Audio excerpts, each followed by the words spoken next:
As a pressing and growing issue across the United States, homelessness rose 18% last year, according to federal officials, who attribute the affordable housing crisis, inflation, and stagnant wages as the main factors behind the largest increase in homelessness since 2007. From the national perspective, the affordable housing crisis really is the main contributing factor to why we have a homelessness crisis in this country. So you have to have available affordable units, you have to have housing assistance to bridge the gap between what people are making wage-wise and the cost of housing, and you have to have readily available services. So the primary cause of homelessness, contrary to popular belief, is not mental illness or substance abuse. It's not about people not wanting to work. It really comes down to simple math, and that is we need living wages and affordable housing, and until we have both of those things at the level that we need it, we are going to continue to see this homelessness crisis. The shortage of affordable and supportive housing has caused a bottleneck, leaving shelters at capacity, with vouchers falling short and eviction prevention programs overwhelmed. If we're talking about moving beyond crisis management to real scalable solutions, we have to be looking at both how we address the supply of affordable housing, and we have to have the services that can move people from being homeless into permanent housing and then support them once they're there. Founded nearly 40 years ago, Help USA got its start in East New York, Brooklyn, led by a young Andrew Cuomo and fueled by the belief that there were better solutions to homelessness than the so-called welfare hotels that dominated New York City and other parts of the country at that time. Today, its innovation and service delivery continues to lead the way with new programs and approaches to improve housing placement and retention rates. We provide aftercare and summer camp. We provide mental health, substance abuse treatment, job training, financial literacy.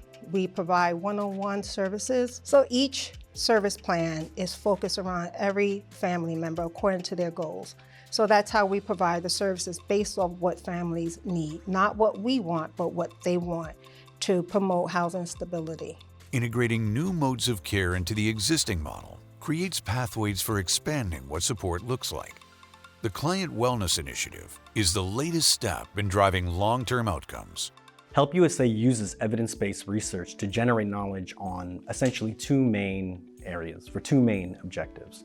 The first one is to measure our performance on meeting intended service outcomes. So, for example, we measure the extent to which we place clients in shelters into housing.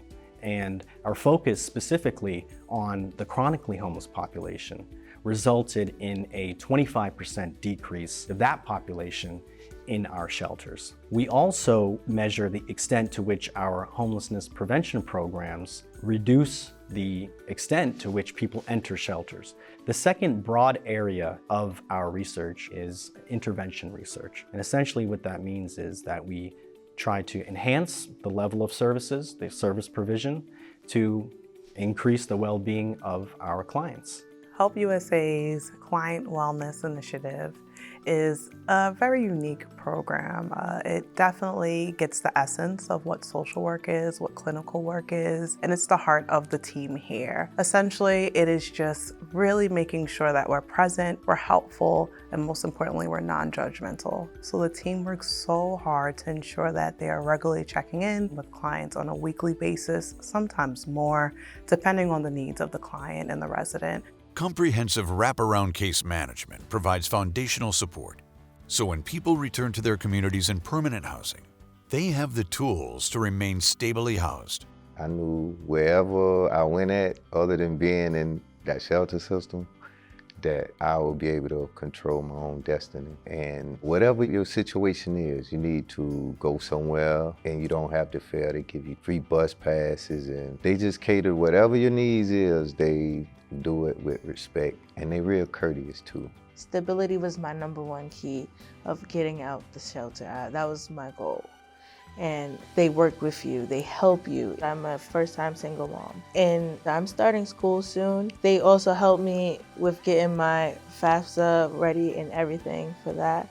and they encourage you of how you can fit it in your schedule. We provide wraparound services, comprehensive services.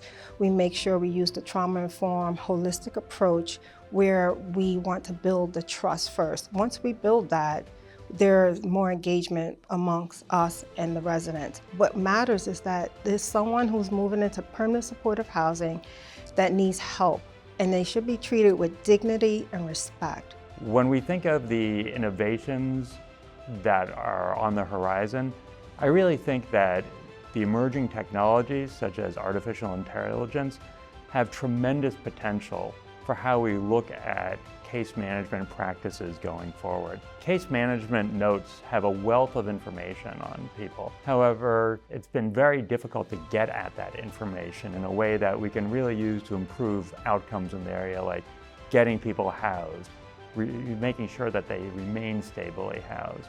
So I think that's something that really is going to change what our industry looks like going forward, and will really be important to us maintaining our record of innovation in this space. Safe and stable housing is a starting point for everyone, because housing is the foundation upon which people can build better lives.